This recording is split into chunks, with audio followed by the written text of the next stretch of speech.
Well, Tarantino's back with Django Unchained, his next film in the, or what he hopes to be a trilogy of messing with history.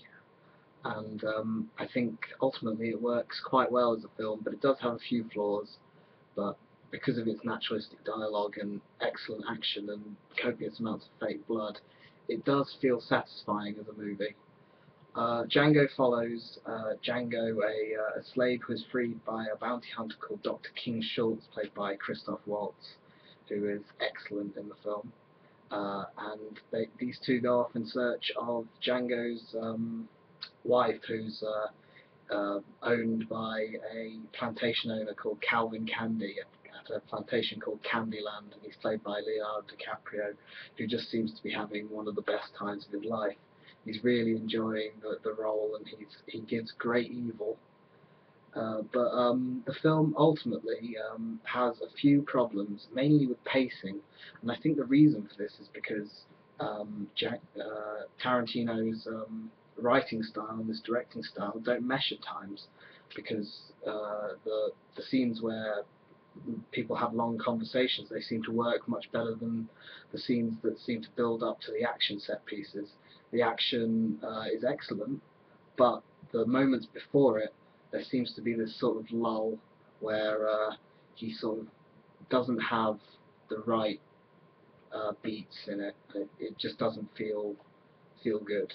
But the conversational scenes, like there's a long dinner scene about halfway through the movie that is just so well written and directed that ultimately you can let go most of Django's faults, because it's a really just well produced picture. And I think one of the other problems with it is about 3/4 of the way through. There is one of the worst cameos of movie history, and it's done by Tarantino himself, and he is absolutely woeful. It's just funny, and I think when it's not funny, it's just offensive, because it kind of ruins that section of the film, and he really doesn't need to be there, and he can't act. He's proven that with many other films and other cameos, especially the one in Desperado, where he's dreadful. I think, and I think that's one of the reasons that Django wasn't my favourite Tarantino film of his, is because he seems to just make the wrong decisions when it comes to certain aspects of it, like the pacing, as I said before, and because you've got this stop and start of it all, that you can't really enjoy the whole film, because you're too busy being shocked by the fact that you have to stop, and then the action starts and you're starting again, and then all of a sudden it's finished and it cuts, and you have to stop again, and it's very hit and miss, the film's tone.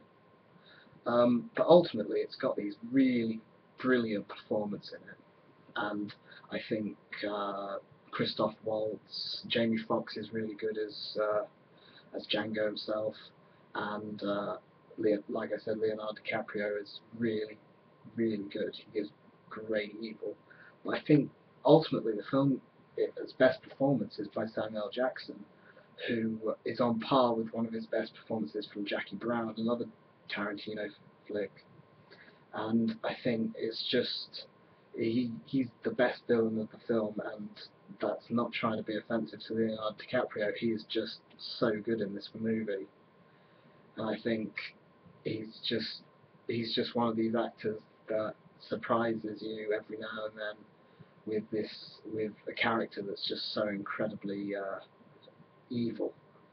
Um, but the film, what I found odd about it is the fact that it has this really happy-go-lucky feel about it, because it's got a very dark story, and it's got some very dark moments in it. And there's this bit right at the end that's very twisted and morbid, and yet the wit and the keen eye for detail that Tarantino has managed to keep it on track and keep it kind of light-hearted, which is bizarre. And I think that's something that only Tarantino can do, and he proved it a bit with Inglourious Basterds. But that was a film that had its flaws as well. I think what I left the screening with, though, was a feeling that everything that happens in the film is very Tarantino. Everything that happens in it you've seen before in other Tarantino films. And I think because of it, it's all very expected. I think that's why I ultimately didn't enjoy it as much as I would, say, Jackie Brown or Pulp Fiction, is because it's a great film as a regular film. As a Tarantino film, it is very average. And I think ultimately that's what turned me off against Django, but I would still happily sit through it again because it's so well written and most of the direction is really good, but there are these moments where all of a sudden it just loses it. So I do advise you to go watch it. I'd probably give it a 7 out of 10, but I do say there are a few problems with it, and be aware of that before you go see it.